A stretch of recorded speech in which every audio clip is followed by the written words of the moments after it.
What's up, YouTube? This is Giant Jigglypuff 3 here. The topic of today is going to be speed tiers.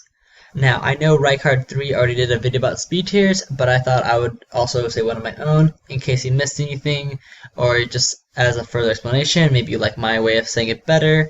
I do recommend you go visit his channel, and I'll probably put a link in the description for the video about speed tiers. So what is a base speed tier?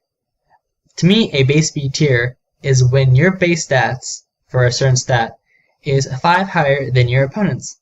For example, Mew has a base stat of 100 in speed.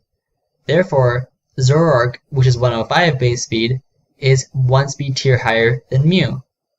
Mew is also 1 speed tier higher than Arcanine because Arcanine is base 95 while Mew is base 100. So great, now you know what a speed tier is. Whoop-dee, what does that mean to you? Well, you can actually calculate the EVs you need to put into a Pokemon to actually outspeed 1 speed tier higher as long as you're the same nature, or same boosting nature, and they did not invest any speed EVs. For example, at level 100, you need to put 48 EVs into speed to comfortably outspeed 1 speed tier higher. At level 50 though, it's a little different. You actually have to put in 52. Where do these two numbers come from? I'll show you in just a second. So, I did some calculations at level 50 for Hardy Nature Mew and Zoroark. As I said before, Zoroark is 1 speed tier higher than Mew, so we're going to calculate how many EVs we need to put into that stat. If you plug in enough numbers, you'll see that 44 EVs into speed will actually outspeed Zoroark. But sometimes what people like to do is they like to put 252 in one stat, 252 in another stat, and then just to outspeed the same species Pokemon, they put in 4 EVs. So if you actually put 48 EVs into your speed, you will outspeed those 4 EVs they put into that speed. It's more of a precaution than an actual necessity, but it's worth the risk in case you don't think you'll outspeed them. Just because you're faster than your opponent doesn't necessarily mean you will go first. In this game, there's something called priority, which is a list of what happens in what order. This list can be changed through abilities, some certain moves, and some occurrences, such as fainting. But I will go over this list right now for you guys. At plus 8 priority, we have the O-Power, Quick Claw, and Custom Berry announcement. Ignore plus 7 for now, because that is a situational thing that can also happen at 0. Number 6, plus 6 priority, we have Switching Out, Rotating, Charger Focus Punch, and Mega Evolving.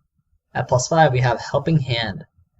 At plus 4, we have Detect, Magic Coat, Protect, Spiky Shield, and Snatch. At plus 3, we have Endure, King Shield, Quick Guard, Wide Guard, and Crafty Shield. At plus 2, we have Extreme Speed, Feint, Follow Me, and Rage Powder. At plus 1, we have Ally Switch, Aqua Jet, Baby Doll Eyes, Mach Punch, Sucker Punch, etc., etc. I will go on about that later. At 0, we have most of the normal moves, but also for triple battles, we also have something called Shifting. At minus 1 priority, we have Vital Throw. At minus 3, don't ask me why there's no minus 2, but at minus 3, we have the actual Focus Punch, not the announcement anymore. At minus 4, we have Avalanche and Revenge. Minus 5, we have Counter and Mirror Coat. At 6, we have Circle Throw, Dragon Tail, Roar, and Whirlwind. And at minus 7, we have Trick Room. So, Pursuit is a special move in which it only goes before your opponent when they're switching out. This can be either from a manual switch out, from Volt Switch, U-Turn, or Parting Shot. So if priority determines what goes first, why do I even care about speed? Well, it's not necessarily the Pokemon that goes first, but priority determines what moves go first. For example, let's say you guys are both using the move Return. The 2 moves are in the same priority bracket, which means they're both in the same 0 priority, alright? So if you're using Return, your opponent uses Return, unless Trick Room is in effect, the faster Pokemon will go first. This also means that if you're in a higher priority, let's say you're both using the move Aqua Jet, whichever Pokemon is faster will go first, unless Trick Room is in effect. The only reason why priority makes a difference is if there are two different priorities being used at the same time. For example, let's say your opponent uses Aqua Jet and you use Return. Since your opponent is using a higher priority move, they will go first regardless of speed, and also disregarding Trick Room, because Trick Room only changes the speed, it does not change the priority. Thanks you guys for listening. That's all I have to say about speed tiers for now. If you have any suggestions about this video, go ahead and leave it in the comment section below.